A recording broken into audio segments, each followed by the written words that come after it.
क्या आप जानते हैं अमेरिका की कोलंबिया यूनिवर्सिटी को जब 300 साल पूरे हो गए तो वहाँ एक सर्वे किया गया जिसका मकसद था यूनिवर्सिटी के 300 साल के लंबे इतिहास में सबसे होशियार छात्र कौन है। पर जब सर्वे की लिस्ट सामने आई तो लोग दंग रह गए, क्योंकि इस लिस्ट में केवल 6 छात्रों के ही नाम शामिल थे, जिसमें एक नाम था डॉक्टर भीमराव अंबेडकर का।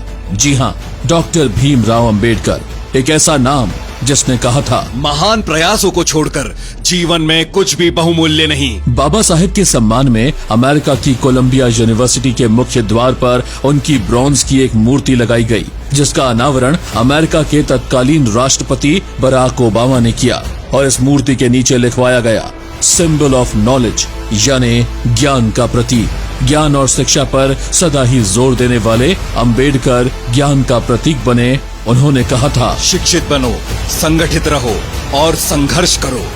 अगर ज्ञान का दूसरा नाम अंबेडकर कहा जाए तो जरा भी आश्चर्य नहीं होगा, क्योंकि डॉक्टर भीमराव अंबेडकर ने एमए, पीएचडी, बार एट लॉ सहित 32 डिग्रियां हासिल की थी, जो उन्होंने अमेरिका, लंदन, मुंबई और बर्लिन विश्वविद्यालयों से प्राप्त की।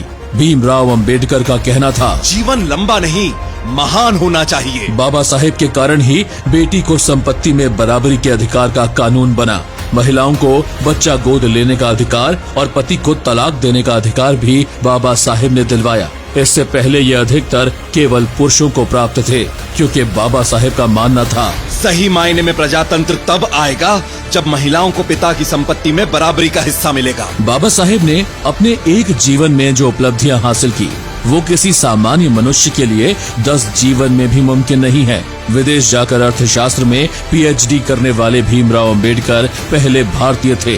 इतना ही नहीं, अपनी जाति में 10वीं पास करने वाले बाबा साहेब पहले बालक थे और अब बाबा साहेब के नाम पर कोलंबिया यूनिवर्सिटी में फेलोशिप भी दी जाती है। समाज में अनपढ़ लोग हैं, ये समस्या नहीं है, पर जब पढ़े लिखे लोग गलत बातों का समर्थन करने लगते हैं तब समस्या शुरू होती है। बाबा साहेब एकमात्र ऐसे भारतीय हैं जिनकी मूर्ति लंदन के संग्रहालय में कार्ल मार्क्स के साथ लगाई गई है।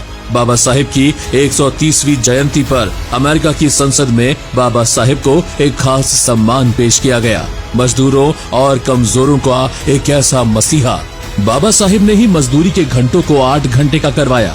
इससे पहले 12 से 14 घंटे का नियम था, क्योंकि बाबा साहेब का मानना था, जो लोग ये यकीन करते हैं कि एक देश को दूसरे देश पर जुल्म करने का अधिकार नहीं, उन्हें ये भी मानना चाहिए कि एक वर्ग को दूसरे वर्ग पर भी जुल्म करने का अधिकार नहीं। भीमराव का जीवन इतना महान था कि वो उन गिनी चुनी महान शख्सियतों में शामिल हैं जिन्हें भारत रत्न से सम्मानित किया गया।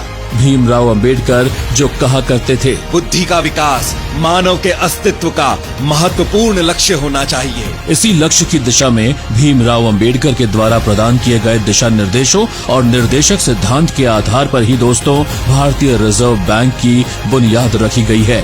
भीमराव अंबेडकर इतिहास में विश्वास रखा करते थे। वो कहा करते थे, वे इतिहास नहीं बना सकते जो इतिहास को भूल जाते हैं। पर क्या आप भीमराव अंबेडकर के बारे में एक तथ्य जानते हैं?